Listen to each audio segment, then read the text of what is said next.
ನಮಸ್ಕಾರ.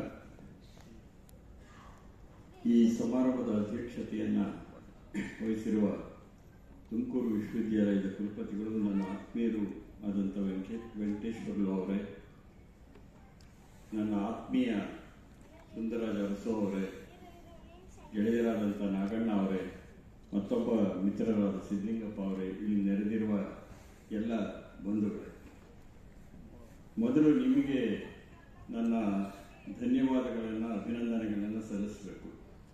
ಏಕೆಂದರೆ ಸಚಿವರು ಇಲ್ಲದೇ ಇದ್ರೂ ನೀವೆಲ್ಲ ಬಂದು ಕೂತಿದ್ದೀರಲ್ಲ, ಇದು ನಿಮಗೆ ಸಲ್ಲಬೇಕಾಗಿರುವಂಥ ಗೌರವ. ಏಕೆಂದರೆ ಸಚಿವರು ಬರ್ತಾರೆ ಅಂತಲೇ ಅನೇಕರು ಬಂದು ಕೂತಿರ್ತಾರೆ ಎಷ್ಟೋ ಸಂದರ್ಭದಲ್ಲಿ. ಆದರೆ ಸಚಿವರು ಇಲ್ಲದೇ ಇದ್ದಾಗಲೂ ಬಂದವರು ಯಾರು ಎತ್ತೋಗದೆ ಕೂತಿದ್ದೀರಿ ಅಂದರೆ ನೀವು ನಿಜವಾಗೂ ನನ್ನ ಬಗ್ಗೆ ಅಷ್ಟೇ ಅಲ್ಲ, ಇಂಥ ಸಮಾರಂಭಗಳ ಬಗ್ಗೆ ಪ್ರೀತಿ ಇರತಕ್ಕಂತಹ ನಿಜವಾದಂತಹ ಆತ್ಮೀಯರು ಮತ್ತು ಮನುಷ್ಯರು ಅಂತ ಭಾವಿಸಿಕೊಂಡಿರೋದ್ರಿಂದ ನಿಮಗೆ ಮೊದಲು ಅಭಿನಂದನೆಯನ್ನ, ಈ ಜಿಲ್ಲೆಯ ಗೌರವವನ್ನು ನಿಮಗೆ ಮೊದಲು ಹರಿಸೋದಕ್ಕೆ ಇಷ್ಟಪಡ್ತೇನೆ. ಇದು ಇಂಥದ್ದೊಂದು ಸಮಾರಂಭವನ್ನ ಏರ್ಪಡಿಸ್ತೀವಿ ಅಂತ ನಮ್ಮ ಸ್ನೇಹಿತರು ಹೇಳಿದಾಗ ಈಗಾಗಲೇ ಸಿದ್ಧಲಿಂಗಪ್ಪನವ್ರು ಹೇಳಿದರು. ನಾನು ಸ್ವಲ್ಪ ಸತಾಯಿಸಿ ಚೌಕಾಶಿ ಮಾಡಿ ಆಮೇಲೆ ಒಪ್ಕೊಂಡೆ. ಮೊದಲು ಇಲ್ಲಿ ಆಯೋಜನೆ ಮಾಡಿದಂಥ ಎಲ್ಲ ನನ್ನ ಮಿತ್ರರಿಗೆ ನನ್ನ ಧನ್ಯವಾದಗಳನ್ನು ಸಲ್ಲಿಸಬೇಕು. ನಾನು ಯಾರ ಹೆಸರನ್ನು ಹೇಳಕ್ಕೆ ಹೋಗೋದಿಲ್ಲ, ಆದರೆ ಈ ಬಳಗ ಇದೆಯಲ್ಲ, ಈ ಬಳಗದಲ್ಲಿ ಬಹುಶಃ ಹಿರಿಯರು ಅಂತಂದರೆ ದೊರೆರಾಜ್ ಅವರು, ಬಹಾರಮ್ಮ ಕುಮಾರಿ ಅವರು. ಸೊ ಅವರ ಮುಖಾಂತರವಾಗಿ ಇಡೀ ಬಳಗಕ್ಕೆ ಬೇರೆಯವರು, ನನ್ನ ಅನೇಕರು ನನ್ನ ವಿದ್ಯಾರ್ಥಿಗಳಿದ್ದಾರೆ, ಎಲ್ಲರೂ ಸೇರ್ಕೊಂಡಿದ್ದಾರೆ. ಒಬ್ಬರ ಹೆಸರು ಇನ್ನೊಬ್ಬರ ಹೆಸರು ಬಿಟ್ಬಿಟ್ರೆ ರಾತ್ರಿ ನಿದ್ದೆ ಮಾಡಲ್ಲ. ಆಮೇಲೆ ಅವರು ಯಾಕೆ ಬಿಟ್ಟಿರ್ಬೋದು ನಮ್ಮ ಮೇಷ್ಟ್ರು ಅಂತ ಯೋಚನೆ ಮಾಡಕ್ಕೆ ಶುರು ಮಾಡಿಬಿಡ್ತಾರೆ. ಹಾಗಾಗಿ ಅದೊಂದು ರೀತಿ ಬಹಳ ಕಷ್ಟದ ಕೆಲಸ. ಈ ಸಭೆಯಲ್ಲಿ ಯಾರಾದರೂ ಒಂದಷ್ಟು ಜನ ಇವರಿದ್ದಾರೆ ಅವರಿದ್ದಾರೆ ಅಂತ ಹೇಳ್ತಾ ಹೋದಾಗ ಯಾರೋ ಬಿಟ್ಟೋಗಿರ್ತಾರೆ, ಅದರಲ್ಲಿ ಅಷ್ಟೇ ಮುಖ್ಯವಾದವರೇ ಬಿಟ್ಟೋಗಿರ್ತಾರೆ ಎಷ್ಟೋ ಸಂದರ್ಭದಲ್ಲಿ. ಹಾಗಾಗಿ ನಾನು ಸಾಂಕೇತಿಕವಾಗಿ ಇಬ್ಬರ ಮುಖಾಂತರವಾಗಿ ಎಲ್ಲ ಆಯೋಜಕರು ಯಾರಿದ್ದಾರೆ ಅವರನ್ನ ಬಹಳ ಪ್ರೀತಿಯಿಂದ, ಆತ್ಮೀಯತೆಯಿಂದ ಅವರಿಗೆ ನನ್ನ ಧನ್ಯವಾದಗಳನ್ನು ಅರ್ಪಿಸೋದಕ್ಕೆ ಇಷ್ಟಪಡ್ತೇನೆ. ಬಹಳ ಅಚ್ಚುಕಟ್ಟಾಗಿ ಮಾಡಿದ್ದಾರೆ. ಜೊತೆಗೆ ನನಗೆ ಅಚ್ಚುಕಟ್ಟಾಗಿ ಮಾಡದೇ ಇದ್ರೆ ಅದನ್ನ ಇಲ್ಲೇ ಹೇಳ್ತಿದ್ದೆ ನಾನು. ನಿಜವಾಗೂ ಅಚ್ಚುಕಟ್ಟಾಗಿ ಮಾಡಿದ್ದಾರೆ, ಶಿಸ್ತಿನಿಂದ ಮಾಡಿದ್ದಾರೆ. ಬೆಳಿಗ್ಗೆಯಿಂದ ಯಾರ್ಯಾರು ಮಾತಾಡಿದ್ರು ಅವರೆಲ್ಲರೂ ಚೆನ್ನಾಗಿ ಮಾತಾಡಿದ್ದಾರೆ ಅವರವರ ದೃಷ್ಟಿಯಲ್ಲಿ.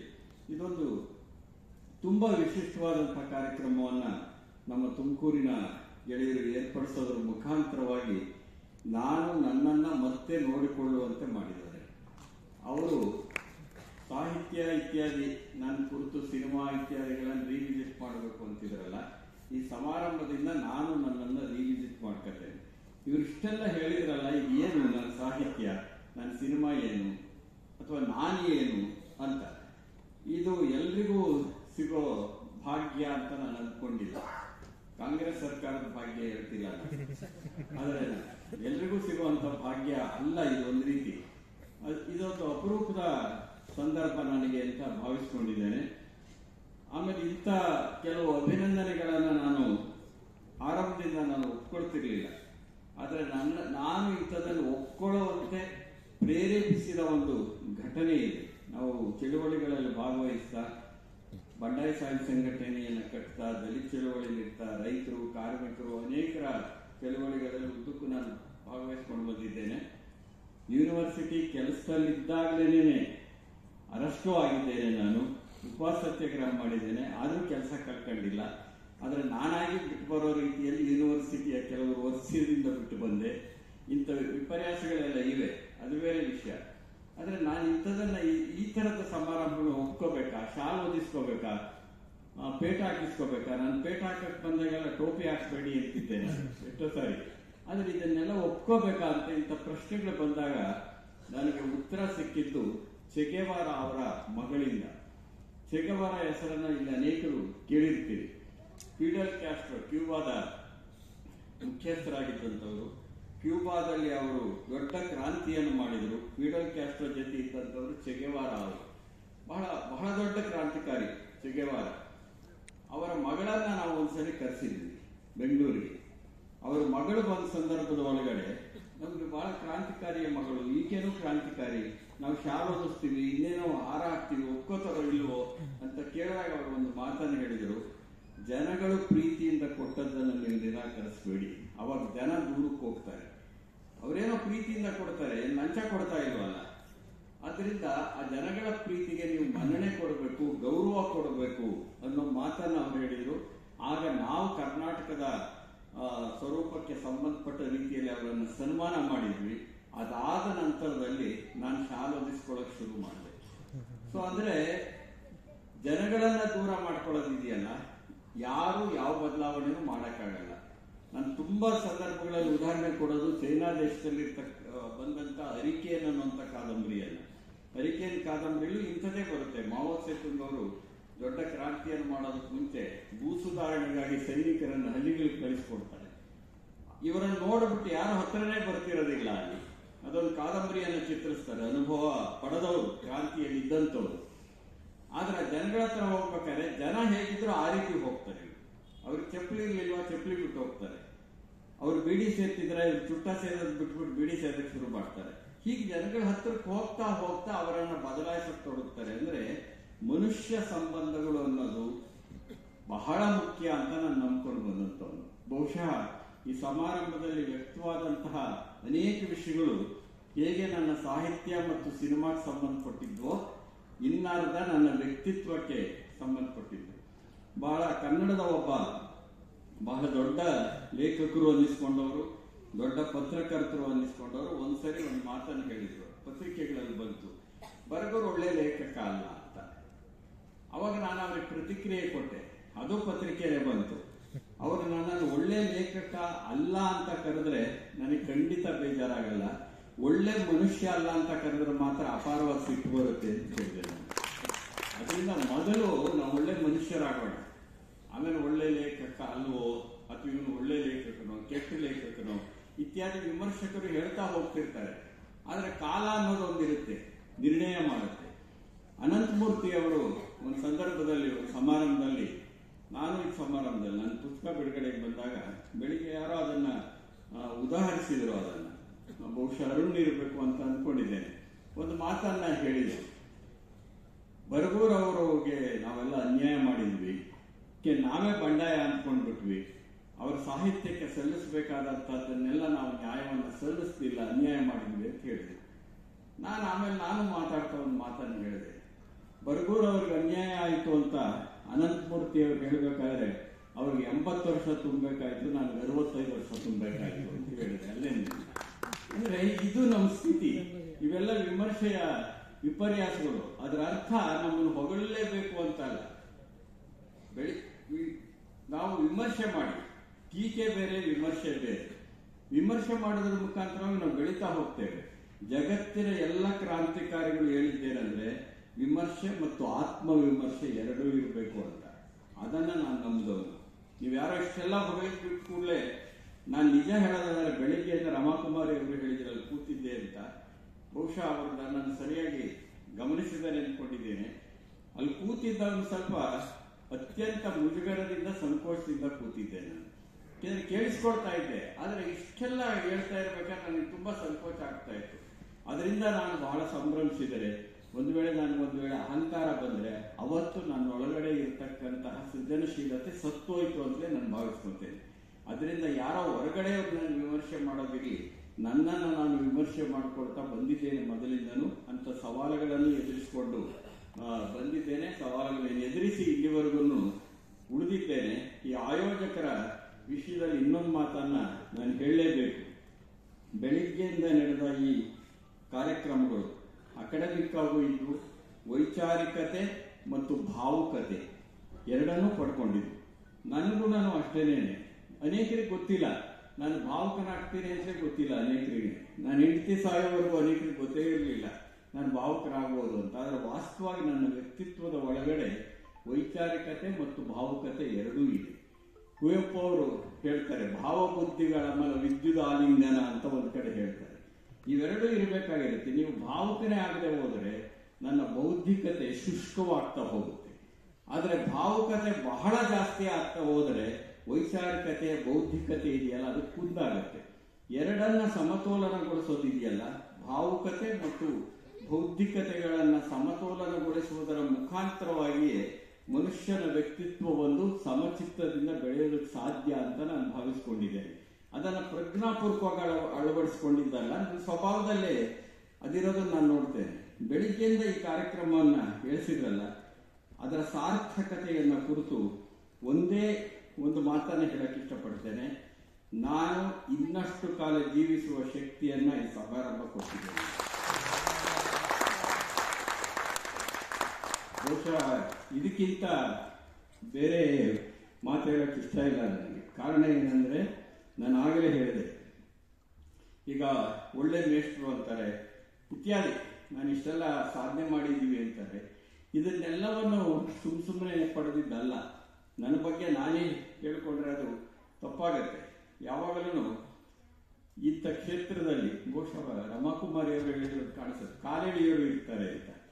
ನಮ್ಮಲ್ಲೊಂದು ಕಾಲೆಳೆಯೋ ಸಂಸ್ಕೃತಿ ಇದೆ. ಕಾಲಿದೆ ಎಳೀತಾರೆ, ಕಾಲಿದೆ ಪಾಪ ಏನು ಎಳಿತಾರ, ನೀರು ಕುಡಿಯಲ್ಲ, ಭಾಷಣ ಮಾಡುವಾಗ ನೀರು ಕುಡಿಯಲ್ಲ. ಅನೇಕ ಸಂದರ್ಭದಲ್ಲಿ ಹೇಳ್ತೇನೆ, ನಾನು ನೀರು ಕುಡಿಯಲ್ಲ ಕುಡಿಸ್ತೀನಿ ಅಂತ ಹೇಳ್ತೀನಿ. ಆದ್ರೂ ನೀರು ತಂದು ಕೊಡ್ತಾರೆ. ಇರ್ಲಿ, ಅದು 75 ಆಗ್ಬಿಡ್ತಲ್ಲ. ಪ್ರತಿ ಸಂದರ್ಭದಲ್ಲಿ ನಾನು ಹೇಳೋದು, ನನ್ನ ವಯಸ್ಸನ್ನು ಜ್ಞಾಪಿಸ್ಬೇಡಿ ಅಂತ. ಆದ್ರೆ ನಮ್ಮ ಸ್ನೇಹಿತರು 75 ಅಂತ ಒಂದು ಸಮಾರಂಭ ಬೆಂಗಳೂರಲ್ಲಿ ಮಾಡಿಬಿಟ್ರು. ಅಲ್ಲೂ ಹಾಗೇನೆ ರಾಜ್ಯದಾದ್ಯಂತ ಬಂದಿದ್ರು. ಈ ಸಮಾರಂಭಕ್ಕೂ ರಾಜ್ಯದ ಅನೇಕ ಕಡೆಗಳಿಂದ ಬಂದಿದ್ದಾರೆ. ಯಾಕೆ ಬರ್ತಾರೆ ಅವರು? ಇದನ್ನೇ ನನ್ನ ಭಾಗ್ಯ ಅನ್ನೋದು. ಇದು ಎಲ್ರಿಗೂ ಸಿಗೋದಿಲ್ಲ, ಅಷ್ಟಂತೂ ಹೇಳಬಲ್ಲೆ ನಾನು. ಬೇರೆ ಬೇರೆ ಊರಿಂದ ಬಂದಿದ್ದಾರೆ. ಬರೀ ತುಮಕೂರು ಜಿಲ್ಲೆಯವರಲ್ಲ ಇಲ್ಲಿ ಬಂದಿದ್ದು. ಬೆಂಗಳೂರಿನಲ್ಲಿ ನಡೆದಾಗ ಸಾವಿರಾರು ಜನ ಬೆಂಗಳೂರಿನ ಆಸ್ಪಾಸ್ನಿಂದ ಆ ಕಡೆಯಿಂದ ಬಂದರು. ಕಾರುಗಳು ಮಾಡ್ಕೊಂಡು ಬಂದರು, ಮಿನಿ ಬಸ್ಗಳು ಮಾಡ್ಕೊಂಡು ಬಂದರು. ಬಹುಶಃ ಇದು ನನ್ನ ಸಾಹಿತ್ಯ ಕೃಷಿಗಿಂತ, ನನ್ನ ಸಿನಿಮಾ ಕೃಷಿಗಿಂತ ನನಗೆ ಬಹಳ ದೊಡ್ಡದು ಅಂತಲೇ ನಾನು ಭಾವಿಸ್ಕೊಂಡಿದ್ದೇನೆ. ಇದು ಯಾರೋ ನಾನು ಕೆಲಸ ಕೊಡಿಸ್ತೆ ಅಂತ ಬಂದಿದ್ದಾರೆ ಅಂತ ನಾನು ಅಂದ್ಕೊಳ್ಳೋದಿಲ್ಲ, ಯಾರಿಗೋ ಸಹಾಯ ಮಾಡಿದೆ ಅಂತ ಅಂದ್ಕೊಳ್ಳೋದಿಲ್ಲ. ಅದೇ ರಮಾಕುಮಾರಿ ಅವರು ಹೇಳಿದರು, ಅನೇಕರು ಮೇಷ್ಟ್ರಿಗೆ ಪರಿಚಯ ಇಲ್ಲದೆ ಇರೋರು ಇವರನ್ನ ಆತ್ಮೀಯವಾಗಿ ಹಚ್ಚಿಕೊಂಡಿದ್ದಾರೆ ಅಂತ. ಅಂತ ಅಜ್ಞಾತರಿದ್ದಾರಲ್ಲ, ಅವರು ನಿಜವಾದ ಅರ್ಥದ ಒಳಗಡೆ ನನ್ನ ಬಗ್ಗೆ ಆತ್ಮೀಯತೆ ಇಟ್ಕೊಂಡಿರೋರು. ಅದರ ಅರ್ಥ ಸುತ್ತಮುತ್ತ ಇರೋರು ಇಟ್ಕೊಂಡಿಲ್ಲ ಅಂತೂ ಅಲ್ಲ, ಅದು ಸುತ್ತಮುತ್ತ ಇರೋರು ಇಟ್ಕೊಂಡಿದ್ದಾರೆ. ಈ ಆತ್ಮೀಯತೆ ಇದೆಯಲ್ಲ, ಅದು ನಮ್ಮನ್ನ ಎಚ್ಚರಿಸ್ತಾ ಹೋಗುತ್ತೆ. ಅದರಿಂದ ಇವತ್ತಿನ ಸಮಾರಂಭ ನನಗೆ ಒಂದು ಸಂಭ್ರಮವನ್ನು ತಂದಿದೆ, ಅದರ ಜೊತೆಗೆ ಒಂದು ವಿವೇಕವನ್ನು ತಂದಿದೆ, ಒಂದು ಎಚ್ಚರವನ್ನು ಕೊಟ್ಟಿದೆ. ಇಷ್ಟೆಲ್ಲ ಇವರು ಮಾತಾಡ್ತಾರಲ್ಲ, ನೀನು ಸರಿಯಾಗಿ ಬದುಕಯ್ಯ ಅನ್ನುವಂಥ ಒಂದು ಎಚ್ಚರವನ್ನು ಸಹ ಕೊಟ್ಟಿರುವಂತ ಈ ಸಮಾರಂಭ ಅಂದ್ಕೊಂಡಿದ್ದೇನೆ. ಹಾಗಾಗಿ ನಾನು ಹೇಳಿದೆ, ಆ ವಾಕ್ಯ ಹೇಳಿದ್ನಲ್ಲ, ಅದನ್ನು ಮತ್ತೆ ನಾನು ಪುನರುಕ್ತಿ ಮಾಡಕ್ಕೆ ಇಷ್ಟಪಡೋದಿಲ್ಲ ನಾನು. ಆದರೆ ಅಂಥದ್ದೊಂದು ಶಕ್ತಿಯನ್ನ ಕೊಟ್ಟಂತಹ ಈ ತುಮಕೂರಿನ ಈ ಸಮಾರಂಭಕ್ಕೆ ಎಲ್ಲ ಆಯೋಜಕರಿಗೆ ಮತ್ತು ಬೆಳಿಗ್ಗೆಯಿಂದ ಬಂದು ಕೂತಿರೋ ನಿಮಗೆ ನನ್ನ ನಮಸ್ಕಾರಗಳನ್ನು ಮೊದಲು ತಿಳಿಸಕ್ಕೆ ಇಷ್ಟಪಡ್ತೇನೆ. ಆಮೇಲೆ ನನಗೆ ಮೇಷ್ಟ್ರು ಅಂತ ಕರೆದ್ರು. ನನಗೆ ಮೇಷ್ಟ್ರು ಅಂತ ಅನ್ನಿಸ್ಕೊಳಕ್ ಬಹಳ ಇಷ್ಟ. ನಾನು ಪ್ರೊಫೆಸರ್ ಅನ್ನಿಸ್ಕೊಳಕ್ ಖಂಡಿತ ಇಷ್ಟಪಟ್ಟವನಲ್ಲ. ಯಾಕೆಂದ್ರೆ ಪ್ರೊಫೆಸರ್ಗಳೆಲ್ಲ ಮೇಷ್ಟ್ರುಗಳಲ್ಲ. ಇದನ್ನು ಅನೇಕ ಸಂದರ್ಭದಲ್ಲಿ ಹೇಳಿದ್ದೇನೆ ನಾನು. ಪ್ರೊಫೆಸರ್ ಅನ್ನೋದು ಒಂದು ಸ್ಥಾನ, ಮೇಷ್ಟ್ರು ಅನ್ನೋದು ಮಾನ. ನಮಗೆ ಮಾನ ಬೇಕಾ ಸ್ಥಾನ ಬೇಕು ಅಂತ ಹೇಳಿದ್ರು. ಮೇಷ್ಟ್ರು ಅಂದ್ರೆ ಒಂದು ಪ್ರೀತಿ ಇದೆ ನನಗೆ. ನಾನಿವತ್ತು ಇಲ್ಲಿ ನಿಂತಿದ್ದೀನಿ ಅಂದ್ರೆ ನಾನು ನನ್ನ ತಾಯಿ ತಂದೆಯರನ್ನ, ನನ್ನ ಬರಗೂರು ಕುಟುಂಬದ ಬಳಗವನ್ನ ಮತ್ತು ಬೆಂಗಳೂರಿನಲ್ಲಿರುವಂತಹ ನನ್ನ ಕುಟುಂಬವನ್ನ ಜ್ಞಾಪಿಸ್ಕೋಬೇಕು ನಾನು. ಅದರ ಜೊತೆಗೆ, ಯಾಕೆಂದ್ರೆ ಅವ್ರದ್ದೆಲ್ಲ ಬೆಂಬಲ ಇದ್ದಿದ್ರೆ ನಾನು ಈಗ ಬರಕ್ ಸಾಧ್ಯ ಇರಲಿಲ್ಲ. ಆದರೆ ಅದರ ಜೊತೆಗೆ ಜ್ಞಾಪಿಸ್ಕೊಳ್ಬೇಕಾಗಿದ್ದು ನನ್ನ ಮೇಷ್ಟ್ರುಗಳನ್ನ. ನಾನು ಜಾತ್ಯತೀತರಾಗಿ ಬದುಕಿದನು, ಅದ್ರ ಬಗೆಗೆ ಬಹಳ ಘಂಟಾಘೋಷವಾಗಿ ಹೇಳಬಲ್ಲೆ. ನಾನು ಯಾವುದೋ ಒಂದು ಜಾತಿಯಲ್ಲಿ ಹುಟ್ಟಿದ್ದೇನೆ ನಾನು, ಆದರೆ ನನ್ನ ಸುತ್ತಮುತ್ತ ಇರೋರು ಎಲ್ಲ ಜಾತಿಯವರು ಇದ್ದಾರೆ. ಜಾತಿ ಅನ್ನೋದು ಒಂದು ವಾಸ್ತವ, ಇಲ್ಲ ಅಂತ ಅಲ್ಲ. ಆದರೆ ಜಾತಿವಾದಿ ಆಗಬಾರ್ದು, ಇಷ್ಟೇ ವ್ಯತ್ಯಾಸ ಇರೋದು. ಧರ್ಮ ಅನ್ನೋದು ಒಂದು ವಾಸ್ತವ, ಆದರೆ ಧರ್ಮ ದ್ವೇಷ ಇರಬಾರದು. ಜಾತಿಯನ್ನ ಜಾತಿವಾದವನ್ನಾಗಿ ಮಾಡಬಾರದು, ಧರ್ಮವನ್ನ ಧರ್ಮ ದ್ವೇಷವನ್ನಾಗಿ ಮಾಡಬಾರದು. ಪಕ್ಷ ಇದೆಯಲ್ಲ, ಅದು ಅಷ್ಟೇನೆ. ಸೊ ಈ ತರ ಸ್ಥಿತಿ ಜಾತಿ ಇದೆ ನಿಜ, ಆದರೆ ಎಂದೂ ನನಗೆ ಒಂದು ಹೆಮ್ಮೆಯಿಂದ ಹೇಳ್ಕೊಳ್ಬಲ್ಲೆ, ನಾನು ಜಾತ್ಯತೀತರಾಗಿ ಬದುಕುವ ಕೆಲಸವನ್ನ ನಾನು ಮಾಡ್ತಾ ಬಂದಿದ್ದೇನೆ. ಈ ಸಮಾರಂಭ ಮಾಡಬೇಕು ಅಂತ ಹೇಳಿದಾಗ ನನ್ನ ಸ್ನೇಹಿತರಿಗೆ ಹೇಳಿದ ಇಷ್ಟೇ, ಒಳಗೊಳ್ಳುವಿಕೆ ಇರಬೇಕು. ನಿಮ್ಮ ವಿಚಾರವನ್ನ ಯಾವ್ದು, ಆಮೇಲೆ ಈ ಮೇಷ್ಟ್ರುಗಳ ಮಧ್ಯೆ ಬಹಳ ಜಗಳಗಳು ಇರ್ತವೆ. ನಿಜ ಹೇಳಿದ್ರೆ ಯೂನಿವರ್ಸಿಟಿ ನಾನು 4.5 ವರ್ಷ ನನ್ನ ಸರ್ವಿಸ್ ಇತ್ತು, ಅವಾಗಲೇ ನಾನು ಬಿಟ್ಟು ಬಂದ್ಬಿಟ್ಟೆ. UGC ಸ್ಕೇಲ್ ಸಹ ಬಂದಿರಲಿಲ್ಲ. 11,500 ರೂಪಾಯಿ ನನ್ನ ಪೆನ್ಷನ್ ಅವಾಗ ಧೈರ್ಯ ಮಾಡಿಬಿಟ್ಟು ಬಂದೆ. ಧೈರ್ಯ ಕೊಟ್ಟಾರೆ ಯಾರು? ನಮ್ಮ ಮನೆಯವರು. ಬಿಟ್ಟು ಬನ್ನಿ ಜೀವನ ಮಾಡೋಣ ಅಂತ. ಹಾಗಾಗಿ ಅನೇಕ ಕಡೆ ಆಗಿರುತ್ತೆ. ನನಗೆ ಅವನ್ ಕಂಡ್ರಾಗಲ್ಲ, ಇವನ್ ಕಂಡ್ರಾಗಲ್ಲ. ನಮ್ಮ ಸ್ನೇಹಿತರು ಕೂಡಿಸ್ಕೊಂಡು ಒಂದು ಮಾತು ಹೇಳಿದೆ, ನಿಮಗೆ ಯಾರಾದ್ರೂ ಕಂಡ್ರೆ ಆಗದೇ ಇದ್ರು ಅವರನ್ನು ಕರೀಬೇಕು ಈ ಸಮಾರಂಭಕ್ಕೆ. ಒಳಗೊಳ್ಳುವಿಕೆ ಇದೆಯಲ್ಲ, ಅದು ಬಹಳ ಮುಖ್ಯ. ಸಣ್ಣ ಪುಟ್ಟ ಭಿನ್ನಾಭಿಪ್ರಾಯ ಇರುತ್ತೆ. ಈಗ ಯಾರೋ ಒಬ್ರು ಇವತ್ತು ಭಾಷಣ ಮಾಡಿದವರು ನನ್ನ ಬಗ್ಗೆ ಭಿನ್ನಾಭಿಪ್ರಾಯ ಸೂಚಿಸಿದ್ರೆ ನನ್ನ ದ್ವೇಷಿ ನಾನು, ನನ್ನ ವಿರೋಧಿ ನಾನು ಅಲ್ಲ. ಹಾಗ ಅಂದ್ಕೋಬಾರ್ದು. ಭಿನ್ನಾಭಿಪ್ರಾಯಗಳ ನಡುವೆ ಬದುಕೋದೇ ಪ್ರಜಾಪ್ರಭುತ್ವ. ಹಾಗಂತ ಹೇಳಿ ಸದಾ ಭಿನ್ನಾಭಿಪ್ರಾಯ ಹೇಳ್ತಿರ್ಬಾರದು.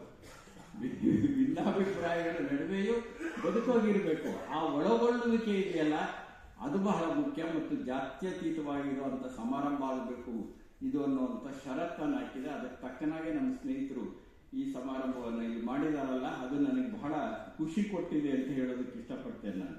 ನನ್ನ ಅಧ್ಯಾಪಕರನ್ನ ಯಾಕೆ ಜ್ಞಾಪಿಸ್ಕೊಂಡೆ ಅಂದ್ರೆ, ನನ್ನ ಜಾತ್ಯತೀತತೆಯನ್ನ ಬೆಳೆಸಿದವರಲ್ಲಿ ಹೇಗೆ ನನ್ನ ಕುಟುಂಬದವರು, ಇವತ್ತು ನನ್ನ ಕುಟುಂಬ ಇದೆಯಲ್ಲ, ಅದು ಒಂದು ರೀತಿ ಜಾತ್ಯತೀತ ಭಾರತದ ಪ್ರತಿನಿಧಿ ಅಂತ ಹೇಳ್ಕೊಳ್ಳೋಕೆ ಇಷ್ಟಪಡ್ತೀನಿ. ನಾನು ಅದೊಂದು ಪ್ರತಿನಿಧಿ.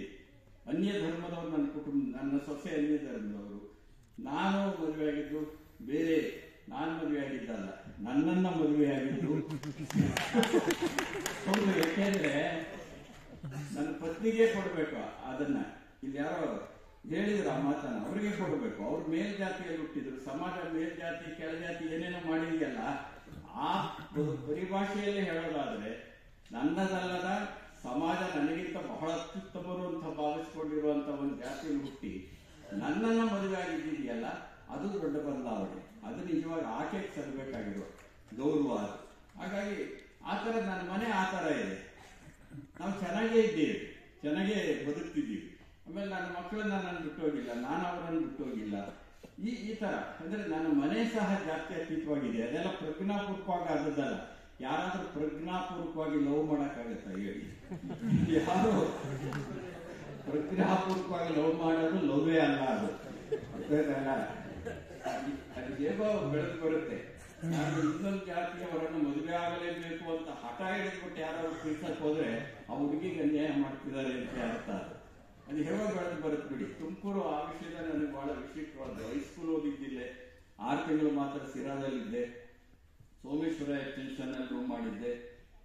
ಪೋಸ್ಟ್ ಆಫೀಸ್ ಇರೋ ಕಡೆ ರೂಮ್ ಮಾಡಿದ್ದೆ. ಅಗ್ರಹಾರ ಬೀದಿಯಲ್ಲಿ ರೂಮ್ ಮಾಡಿದ್ದೆ. ಇನ್ನೊಂದ್ಸರಿ ಸಮಾರಂಭದಲ್ಲಿ, ಯಾವುದೋ ಸಮಾರಂಭದಲ್ಲಿ ಹೇಳಿದೆ, ಅಗ್ರಹಾರ ಬೀದಿಲಿ ನಾನು ಕೆಲಸ ಕಳ್ಕೊಂಡು ಸಮಾರಂಭದಲ್ಲಿ, ಬೆಲ್ಲದ ಮಡವರ ಅಣ್ಣಸಾಮಯ್ಯನವರ ಸಮಾರಂಭದಲ್ಲಿ ಹೇಳಿದ್ದೆ.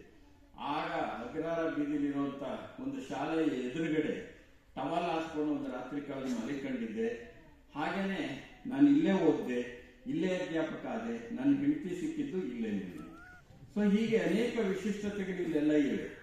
ಆದ್ರೆ ಇದನ್ನೆಲ್ಲ ಕಲಿಸೋದ್ರ ಹಿಂದೆ ಒಂದು ಇದೆಯಲ್ಲ, ನನ್ನ ಮನೆ ಪರಿಸರ ಚೆನ್ನಾಗಿರ್ಬೇಕು. ಆಮೇಲೆ ನಾನು ಕಲಿಸಿದ ಮೇಷ್ಟ್ರುಗಳಿದಾರಲ್ಲ, ಅವ್ರು ಎಂಥವ್ರು, ಅದನ್ನು ಹೇಳಕ್ ಇಷ್ಟಪಡ್ತೇನೆ. ನೋಡಿ, ನಾನು ಪ್ರಾಥಮಿಕ ಶಾಲೆ ಮಾಧ್ಯಮಿಕ ಶಾಲೆ ಓದ್ತಾ ಇರೋ ಸಂದರ್ಭದಲ್ಲಿ TY ನಾಗಭೂಷಣ್ ರಾವ್ ಅಂತ ಒಬ್ಬ ಮೇಷ್ಟ್ರಿದ್ರು. ಅವರು ನನಗೆ ಬಹಳ ಪ್ರೋತ್ಸಾಹ ಕೊಟ್ರು. ಇವತ್ತಿಲ್ಲೆಲ್ಲ ಭಾಷಣ ಮಾಡೋರು ನಾನು ಸ್ವಲ್ಪ ಅನೌಪಚಾರಿಕವಾಗಿ ಹೆಚ್ಚು ಮಾತಾಡ್ತಿದ್ದೀನಿ ಇವಾಗ. ಯಾಕೆಂದ್ರೆ ಯಾವ್ದಾದ್ರು ವಿಷಯ ಇದ್ರೆ ಏನಾಗುತ್ತೆ ಅಂದ್ರೆ ಆ ವಿಷಯ ಕುರಿತು ಬಹಳ ಗಂಭೀರವಾಗಿ ಇವೆಲ್ಲ ಮಾತಾಡಬಹುದು. ಆದ್ರೆ ವಿಷಯ ಕುರಿತಿಲ್ವಾದ್ರಿಂದ ಇದು ನನ್ನನ್ನೇ ಕುರಿತದ್ದಾದ್ರಿಂದ ಹೇಳ್ತಿದ್ದೇನೆ. ಇವತ್ತು ನಾನು ಇಲ್ಲಿ ನಿಂತು ಮಾತಾಡ್ತಿದ್ದೀನಿ ಅಂತಂದ್ರೆ ಅದಕ್ಕೆ ನಾನು TY ನಾಗಭೂಷಣ್ ರಾವ್ ಅವರನ್ನು ನೆನಪಿಸ್ಕೋಬೇಕು. ಆವಾಗ ನಾನು ತರಗತಿಯಿಂದ ಕೂತು ಯಾವ್ದಾದ್ರು ಒಂದು ಭಾಷಣ ಮಾಡಕ್ಕೆ ಅಂತ ಬಿಟ್ಬಿಟ್ರೆ ಚರ್ಚಾ ಸ್ಪರ್ಧೆ ಬಿಡೋರು. ನನಗೆ ಕೈಕಾಲು ನಡುಗ್ತಾ ಇರೋದು ನಿಜ ಹೇಳೋದಾದ್ರೆ. ನರ್ತನವನ್ನು ಕಲಿಯದೇ ನರ್ತನ ಮಾಡುವಂತಹ ಕಲೆ ಅವಾಗ ಬಂದ್ಬಿಟ್ಟಿತ್ತು. ಆ ತರ ಇತ್ತು. ಅವರು ಧೈರ್ಯ ತುಂಬಿದ್ರು. ಇಲ್ಲ, ನಿನಗೆ ಸಾಧ್ಯ, ನೀನು ಮಾತಾಡುವಂತ ಧೈರ್ಯ ತುಂಬಿದ್ರು. ಆ ಸಂದರ್ಭದಲ್ಲಿ ಇನ್ನೇನಾಯ್ತು ಅಂತಂದ್ರೆ, ನನ್ನ ಬಾಲ್ಯ ಅಂತ ರವೀಂದ್ರನಾಥ್ ಠಾಗೂರ್ ಅವರ ಒಂದು ಉಪಪಠ್ಯವನ್ನು ಇಟ್ಟಿದ್ರು, ಕನ್ನಡದ ಅನುವಾದ. ಅದರಲ್ಲಿ ರವೀಂದ್ರನಾಥ್ ಠಾಗೂರ್ ಅವರು ಒಂದು ಪದ್ಯ ಬರೋದು ತರಗತಿಯಲ್ಲಿ ಓದ್ತಾರೆ, ಶಾಲೆಯಲ್ಲಿ ಓದ್ತಿರುವಾಗ. ಮೇಷ್ಟ್ರು ಮೆಚ್ತಾರೆ, ಹುಡುಗರೆಲ್ಲ ಚಪ್ಪಾಳೆ ತರ್ತಾರೆ. ನಾನ್ಯಾಕೆ ಬರಿಬಾರ್ದು ಅಂತ ಅನ್ನಿಸ್ತು. ಅಷ್ಟೇ ಅಲ್ಲ, ಅವರು ಚಿತ್ರ ಬರಿತಾ ಇದ್ರು. ನಾನು ಚಿತ್ರ ಬರೆಯೋದು ಕಲ್ತಿದ್ದೆ. ಪ್ರಭು ಅರಸೂರವ್ರೆ, ನಾನು ಚಿತ್ರ ಬರೀತಿದ್ದೆ ಒಂದಷ್ಟು ಕಾಲ. ಅದನ್ನ ನಿಮ್ಮ ಚಿತ್ರಲೋಕಕ್ಕೆ ಅನ್ಯಾಯ ಆಗಬಾರ್ದು ಅಂತ ಬಿಟ್ಟುಬಿಟ್ಟೆ. ಸೊ ಇವೆರಡು ಬಂದಿದ್ದು ರವೀಂದ್ರನಾಥ್ ಠಾಗೂರ್ ಅವರಿಂದ ನನಗೆ ಪ್ರೇರಣೆ ಕೊಟ್ಟವರು. ಅವ್ರ ಆಗರ್ಭ ಶ್ರೀಮಂತರು, ನಾನು ಆಗರ್ಭ ಬಡವ, ನಾನ್ಯಾಕೆ ಬರೀಬಾರದು ಅಂತ ಈ ಥರದ ಒಂದು ಸವಾಲು ಅವಾಗಲೇ ಶುರುವಾಯಿತು ನನಗೆ. ಆಗ ನಾನು ಮುನ್ನುಗ್ಗು ಅಂತ ಹೇಳಿದ್ರು. ಅದಕ್ಕೆ TY ನಾಗಭೂಷಣ್ ರಾವ್ ಅವರನ್ನು ಜ್ಞಾಪಿಸ್ಕೊತೀನಿ. ಆನಂತರ BA ಓದೋದಕ್ಕೆ ಬಂದೆ. 2ನೇ BA ಇದ್ದಾಗ ಮುಳ್ಳು ಹಾಗೆ ಅಂತ ಒಂದು ನಾಟಕ ಬರೆದೆ. ನಾನು ಮೊದಲು ಬರೆದು ಅಚ್ಚಾದಂತ ಪುಸ್ತಕದ ಹೆಸರೇ ಮುಳ್ಳು ಹಾದಿ. ಅದ್ಯಾಕೆ ಬರೋದು ಅನ್ಕತ್ತೀಯೋ, ಇವತ್ತಿನವರೆಗೂ ನಾನು ಮುಳ್ಳಿದ್ದೆ ಹಾದಿ. ಮುಳ್ಳು ಹಾದಿ ಅನ್ನೋದು ನನ್ನ ಬದುಕಿನ ಮುನ್ನುಡಿ ತರ ಇತ್ತು. ಆ ಪುಸ್ತಕ ತಗೊಂಡೋಗಿ MS ರಾಮಲಿಂಗಪ್ಪನವರು ಇದಾದ್ಮೇಲೆ ನಾನು 8 ನಾಟಕ ಬರೆದಿದ್ದೆ. ಮತ್ತೆ ನಾಟಕ ಸಾಹಿತ್ಯಕ್ಕೆ ಅನ್ಯಾಯ ಆಗಬಾರದು ಅಂತ ಹೇಳಿ ಆ ನಾಟಕಗಳನ್ನ ಪ್ರಕಟಿಸಲಿಲ್ಲ. ನನಗೆ ನಾಟಕ ನನ್ನ ಪ್ರಕಾರ ಅಲ್ಲ ಅಂತ ಅನಿಸ್ತು. ಆ ಥರ ವಿಮರ್ಶೆ ಮಾಡಿ ನನ್ನ ತಪ್ಪುಗಳನ್ನು ತೋರಿಸಿದವರು ಸೀತಾರಾಮ್ ಅವರು. ಮುಂದೆ ನಾನು ಬೆಂಗಳೂರು ವಿಶ್ವವಿದ್ಯಾಲಯದಲ್ಲಿ ಪ್ರಾಧ್ಯಾಪಕ ಆಗೋದೆ. ಆ ಪ್ರಾಧ್ಯಾಪಕ ಆಗಿ ಹೋಗೋದಕ್ಕೆ ಸಹ ನಿನಗೆ ಕೆಲಸ ಕೊಡಕ್ಕಾಗಲ್ಲ ಅಂತ ಹೇಳಿದ್ರು ಅಲ್ಲಿ ಮುಖ್ಯಸ್ಥರುಗಳು. ಅನೇಕರಿಗೆ ಗೊತ್ತಿಲ್ಲ.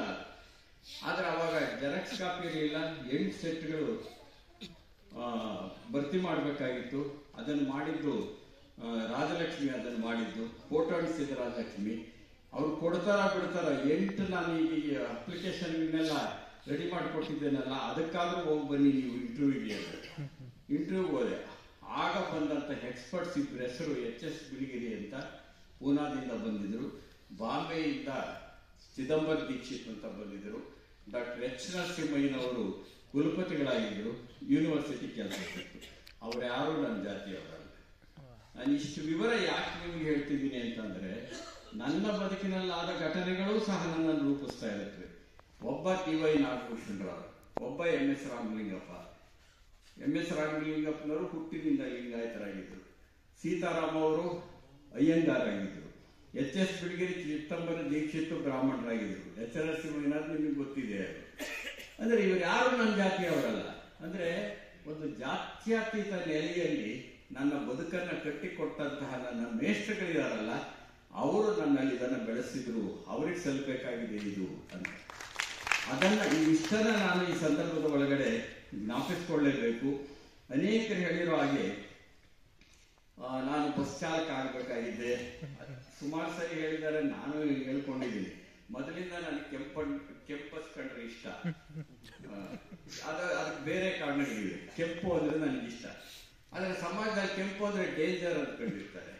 ಸೊ ಆ ಡೇಂಜರೇ ಇಷ್ಟ. ನಮ್ಗೆ ಏನ್ ಮಾಡಕ್ಕಾಗುತ್ತೆ ಅಂದ್ರೆ, ಕೆಂಪು ಅನ್ನೋದು ಬೇರೆ ಬೇರೆ ಅರ್ಥಗಳಿದೆ. ಹಸಿರಿಗೆ ಬೇರೆ ಅರ್ಥ ಇದೆ, ನೀಲಿಗೆ ಬೇರೆ ಅರ್ಥ ಇದೆ. ನಾನು ಜೀವನದಲ್ಲಿ ನಂಬಿರೋದು ನೀಲಿ, ಕೆಂಪು, ಹಸಿರು ಇವೆಲ್ಲ ಒಂದಾಗಬೇಕು. ಆಗಿ ಸಮಾಜ ಬದಲಾವಣೆ ಆಗುತ್ತೆ.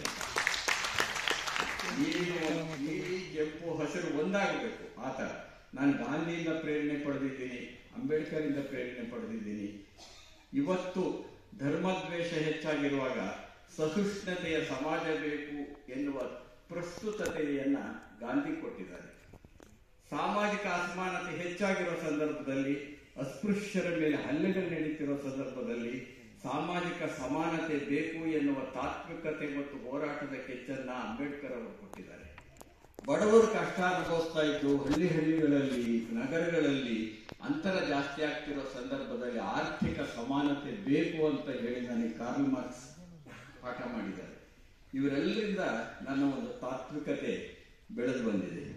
ಸೊ ಇಂಥದೊಂದು ತಾತ್ವಿಕತೆಯನ್ನ ರೂಪಿಸಿಕೊಂಡಿರೋ ನಾನು ಮೊದಲು ಅಂದ್ಕೊಂಡಿದ್ದು, ನಮ್ಮ ಕನಸುಗಳೆಲ್ಲ ಬಹಳ ಚಿಕ್ಕ ಚಿಕ್ಕ ಕನಸುಗಳು.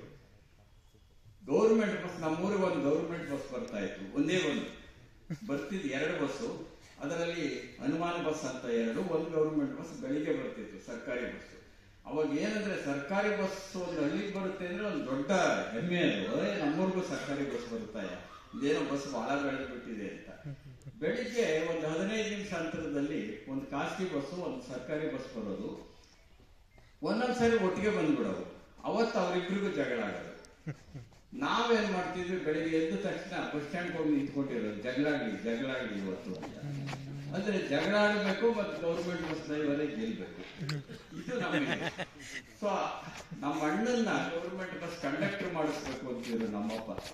ಅವ್ನು ಹೆಚ್ಚು ಓದ್ಸಕ್ಕಾಗಲ್ಲ, ನಾನು ಹೆಚ್ಚು ಓದ್ಸಕ್ಕಾಗಲ್ಲ ಅಂದಿದ್ರು. ನಾನು ಹೈಸ್ಕೂಲ್ ಮಾಸ್ಟರ್ ಆಗೋದೆ, ಅದು ಬೇರೆ ಕತೆ ಬಿಡಿ. ಅದು ನಮ್ಮ ಅಣ್ಣನಿಗಿಂತ ದೊಡ್ಡನಾಗದೆ ಹೇಗೆ ನಾನು?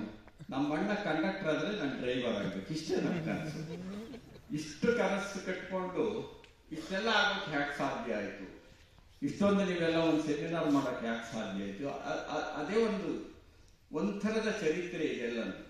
ಆದ್ರೆ ಒಂದನ್ನ ತಿಳ್ಕೋಬೇಕು, ನಮಗೆ ಜೀವನದ ಒಳಗಡೆ ಮನುಷ್ಯ ಸಂಬಂಧಗಳಿಲ್ಲದೆ ಯಾವ ಸಿದ್ಧಾಂತವನ್ನು ಜನಗಳಿಗೆ ತಲುಪಿಸಕ್ಕಾಗಲ್ಲ. ಬೆಳಿಗ್ಗೆ ಒಂದು ಪ್ರಶ್ನೆ ಬಂತು, ಗಂಗಾಧರ್ ಮೊದಲಿಯಾರ್ ಅವರು ಇದ್ದಾರೆ, ಅರುಣ್ ಜೋಳದ ಕೂಡ್ಲಿಗೆ ಎತ್ತಿದ್ರು.